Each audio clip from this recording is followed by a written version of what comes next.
What's up, y'all, and welcome back to Found Bytes, a game review series. My name is Brian, and I'll be your host. If you don't know about us, we're all about testing out and finding small, high-quality video games. This is a podcast that aims to respect your time and money as a gamer and a consumer by sifting through storefronts and sales to find the gems that may be worth your precious resources. If you're interested in reaching out or helping out, feel free to email us at foundbytesgrs@gmail.com, tweet at foundbytesgrs, and also rate and subscribe to us on whatever podcast feed you're using. Also, don't be afraid to leave some comments. If you're a developer who would like to participate in our Spotlight interview series of special episodes, please reach out through any of our channels. We would love to hear from you. But enough about the show. Let's get into our next game.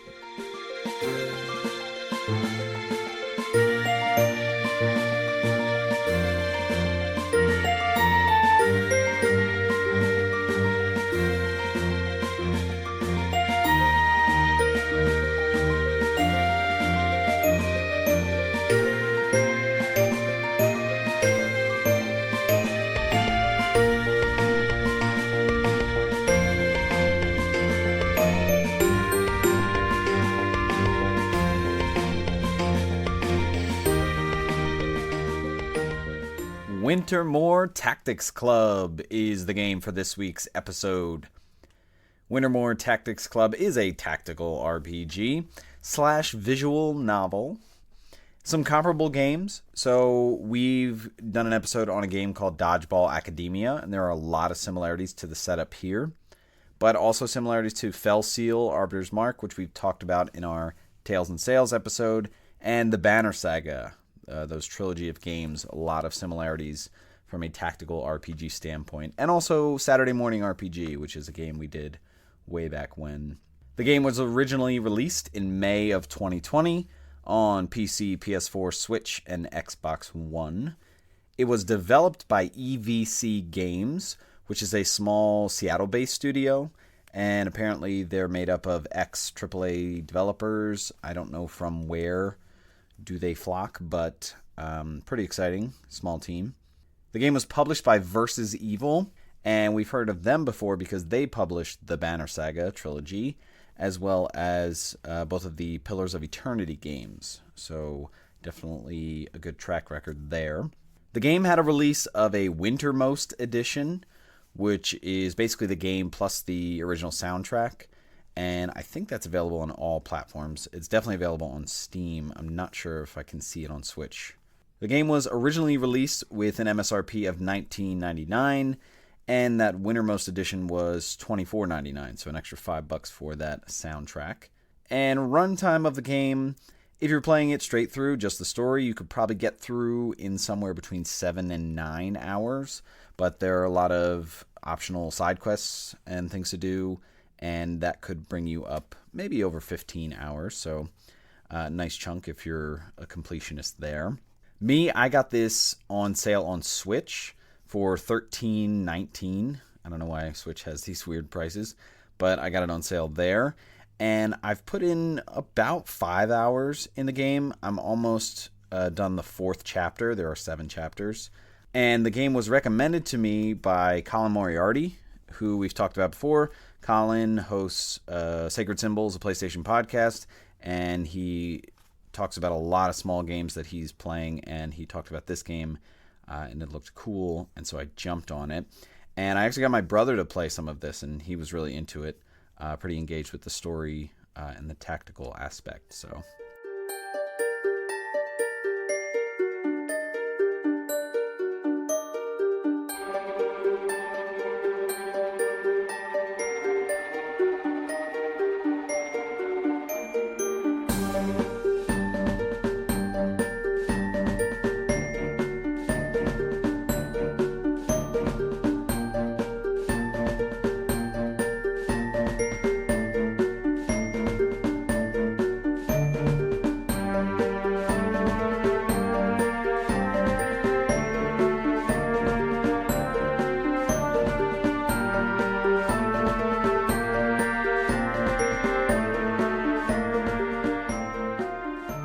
All right, let's talk about some gameplay.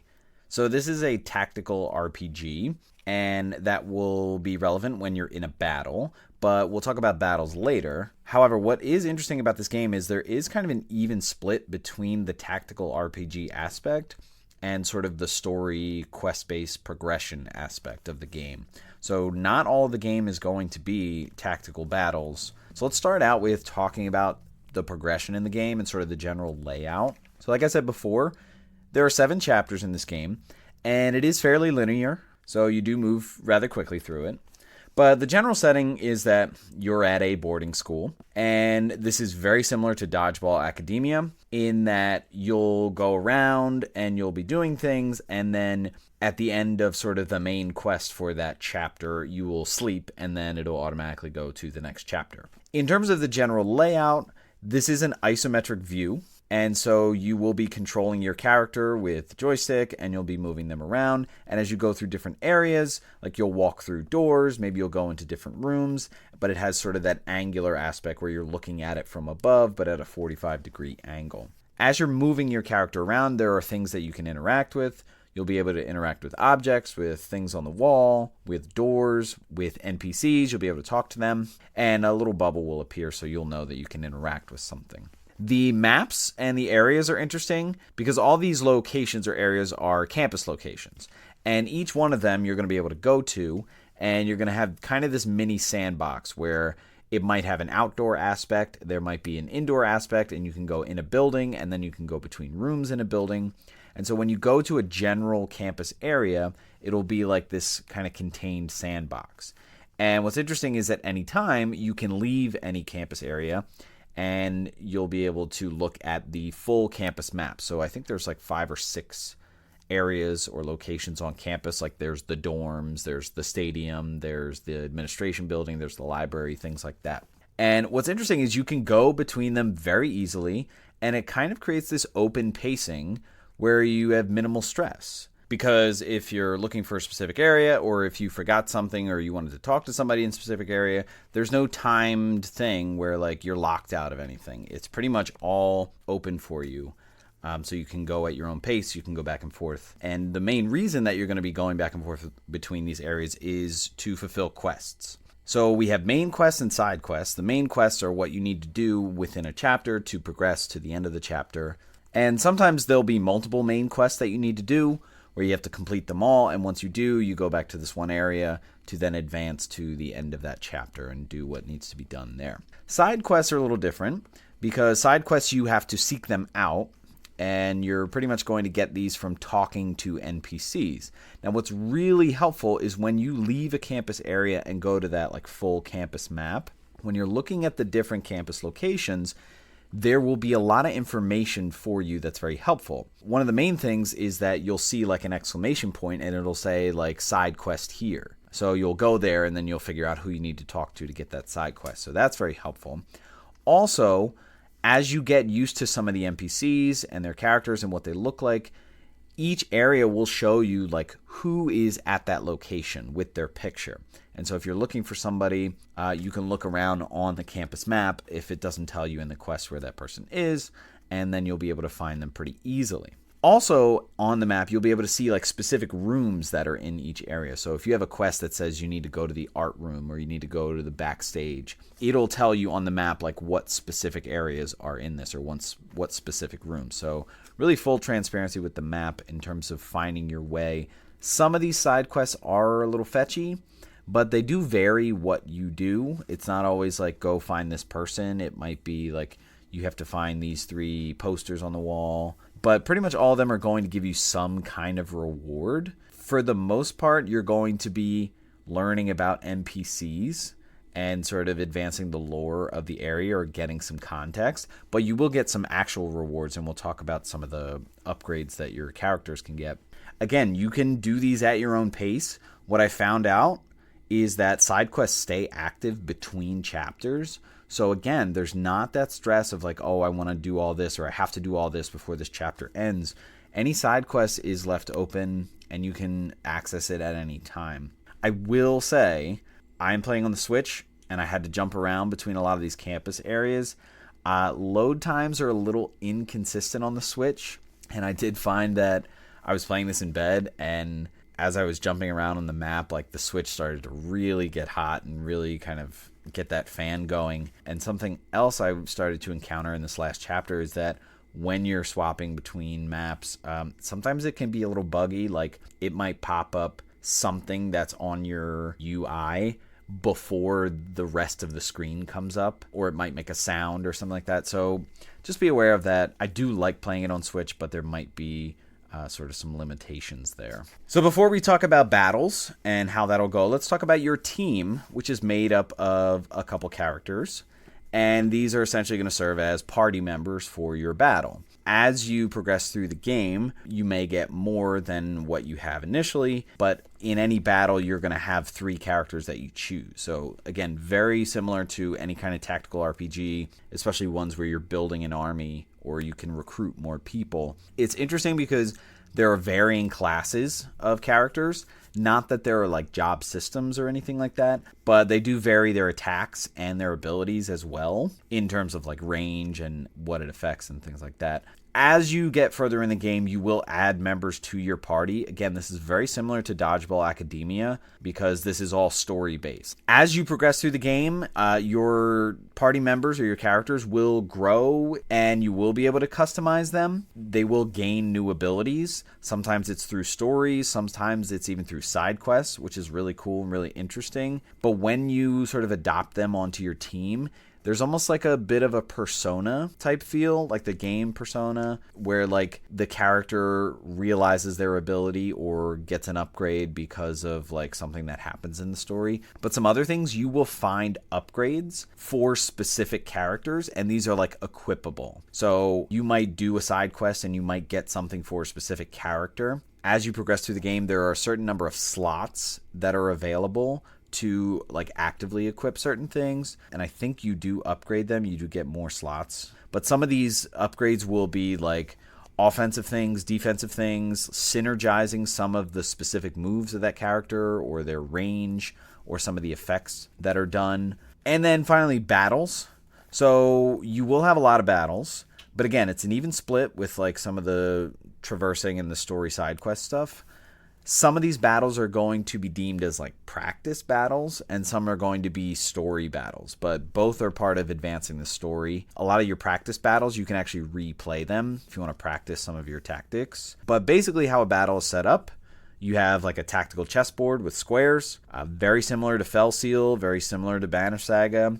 And at the start of battle, you'll pick what 3 characters you want to use, and you'll place them on specific spaces in designated areas. So like you have to start in a designated area. And the way that battle works is you'll have turns, and it's your turn versus the opponent's turn. And when it's your turn, your whole team can go. Basically, each character is going to be able to move a certain number of spaces and attack or use an ability. And what's interesting, and I'm not a big fan of this, but your character has to move first, and then it can do its attack or its ability. So you can't attack and then move away. But you're going to perform each character's turn in sequence, and you can do them in any order, but you have to do them one at a time. And again, there's variation with these characters. Like some will have long range attacks, some will be more melee focused. What's interesting visually about the game is that it tries to communicate to you like the range that each character can move, like how many spaces, and then if you choose a certain attack or ability, like what's the range of that. I will say in terms of general tactical RPGs, it's not as transparent what possibilities you can do from a visual standpoint. Like there are a lot of tactical RPGs where like if you are in range of moving and doing a specific attack, like if you just choose the attack and like choose the enemy, some games will show you the path and then do it for you.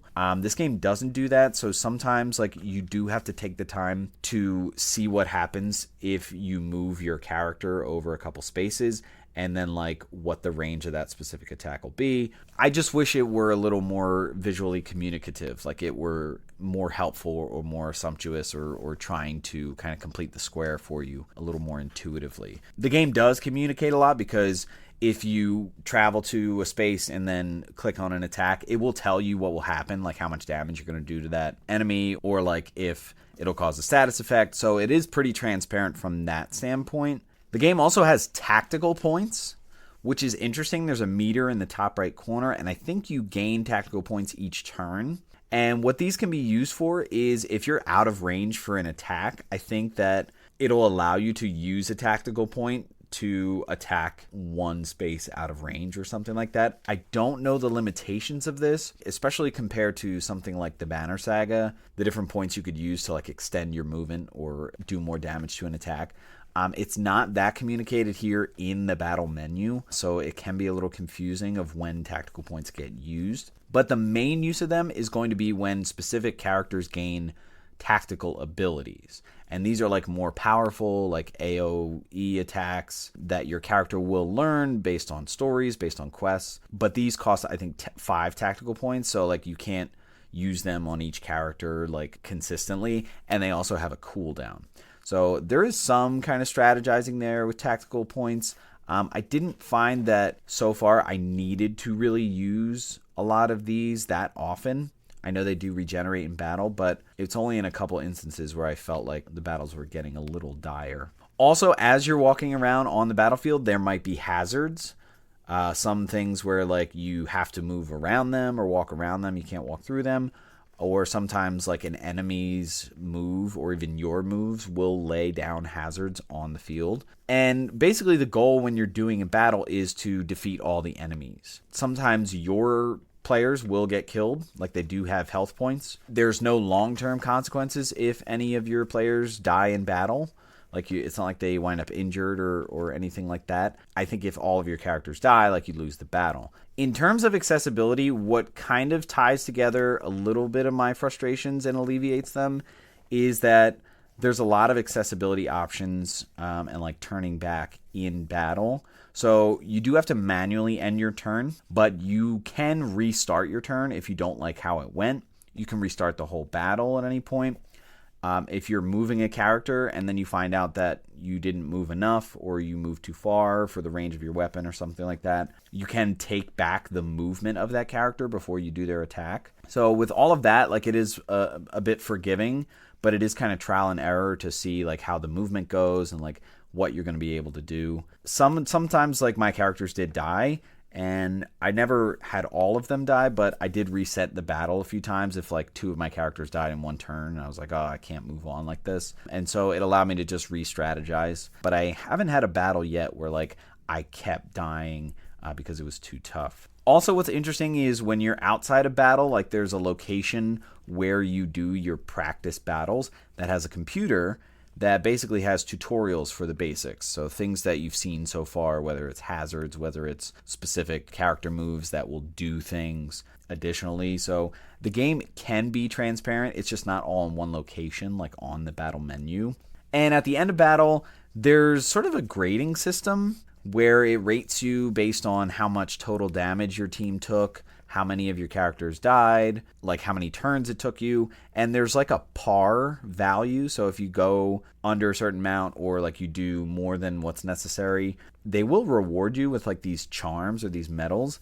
I think this is a currency, but I don't know what this is used for.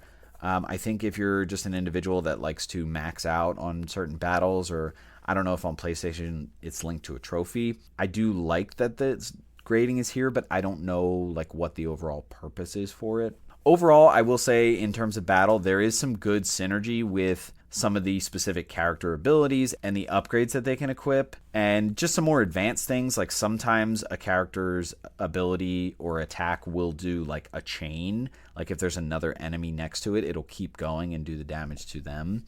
One character has moves that can push enemies or pull them closer. In terms of general accessibility, like the game itself has 40 save slots. You can, I believe, overwrite them, or you can just make a new one. I've just been making new ones. It's not been a big deal, but that can be good if like you want to go back to a certain point in time. Although I will say there's really no need to, again, because like the side quests and things like that, everything is open and available to you. There's never really like anything that you can miss or like a point of no return as far as I can see. There's also a log for dialogue. Like if you hit the pause menu, it'll show like the last few conversations you had. So if like you missed something or if you maybe haven't picked up the game in a while, it'll give like the log of dialogue, which is pretty nice. And again, generally, the game is pretty stressless in how it's paced and how it's managed. There are side quests, like I said, but they're optional. Bouncing back and forth between areas, trying to go straight through for the story. It's pretty easy to do that, and the game itself is just kind of pretty easy going. I do like that when you're walking around as your character, whatever quests that you have are listed in the bottom right corner, and you can like expand them to get more information, and also you can just open the journal to tell you everything that's active. And the menu in general I think is really helpful, getting information about your character, your party, like what their specific moves are, just so you can kind of check in on them for strategy's sake.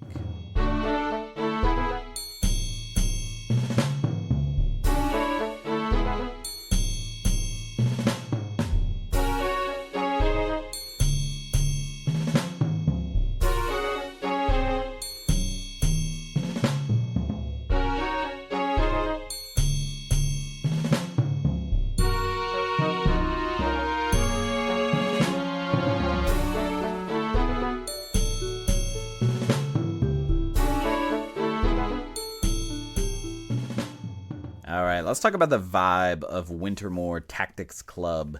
So let's start with some visuals. There's an interesting soft color palette, and I don't necessarily mean like pastels or like Easter colors, but just like nothing is overly bright and in your face. But it's also not that it's drab, because there's nice like blue greens, there's nice browns. It is charming, but it's very softly kind of muted in terms of colors. It's not trying to be like neon everything or anything like that. The characters are very interesting. They're animated, almost like a cartoon, and they're very much like Fell Seal. They do have this vague feeling of being hand-drawn, like in the Banner Saga, but more kind of form-fit to almost like I said, like a cartoon or even like an anime, but not too like outlandish. The game itself has like this snowy, cold feel. Like there is always snow whenever you're in an outside area, like in the corners, and the ground is just very like cold and like concrete. There's statues, there's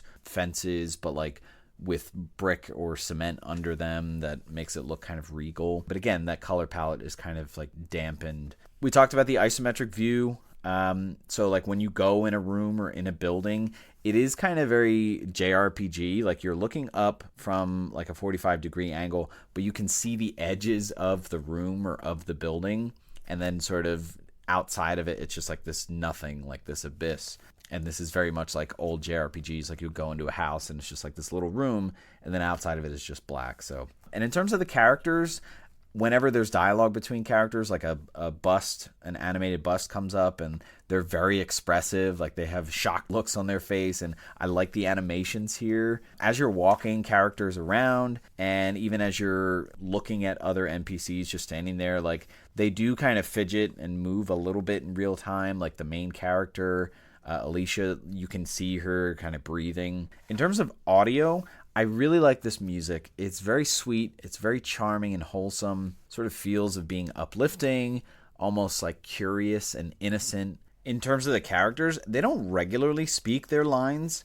I think sometimes you might have, like in a quote-unquote cutscene or when a story thing is happening, you might hear some vocals. I don't know if they say all of the lines, but you definitely do hear them like make grunts or noises sometimes when they have dialogue. So I don't know the extent of the voice acting, but you definitely feel like there is some vocality at some point.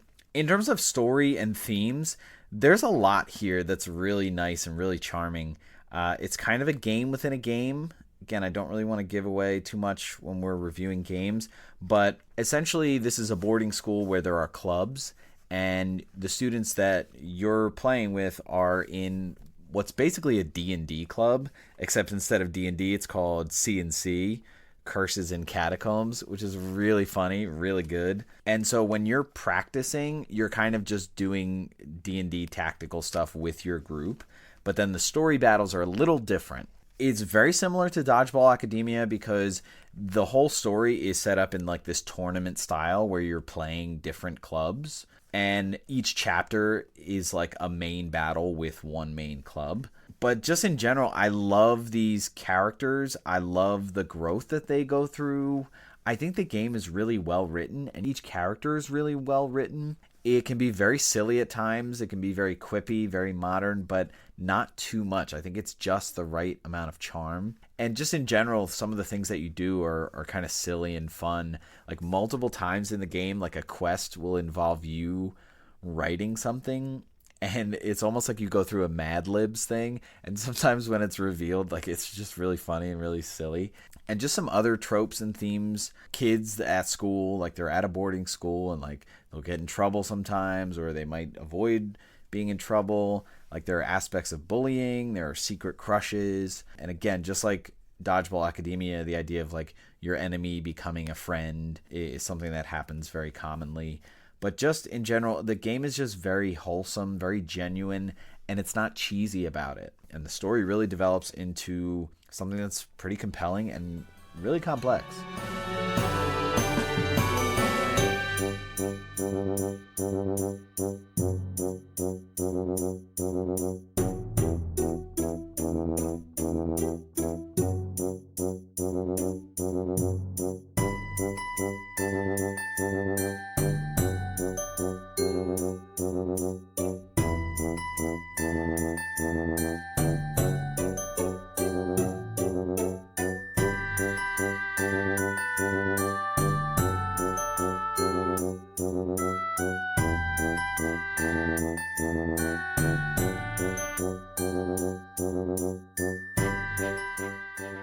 All right, let's wrap up the conversation about Wintermoor Tactics Club.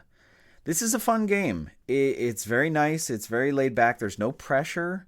It is a tactical RPG, but there's not a lot of customization. There's no job system or anything like that. There's no grinding because you're not really leveling up characters. It is an even split with the RPG aspect and sort of the story focused. And I think it's well done. The game itself, the story is compelling.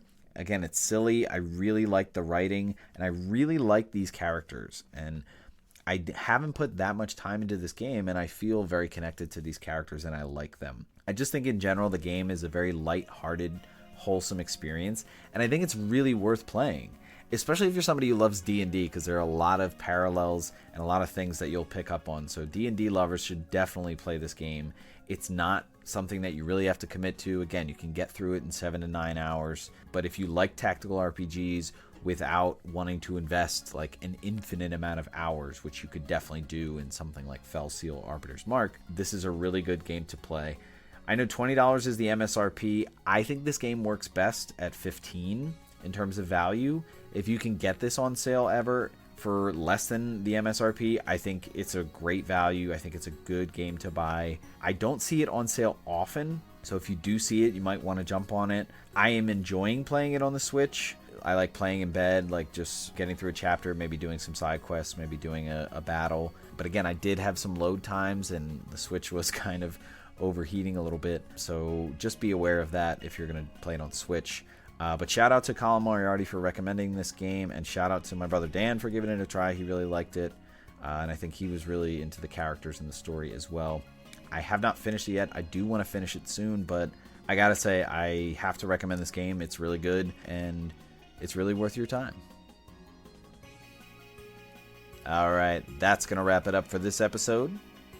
Stay tuned for our next episode to see what new game we found for you.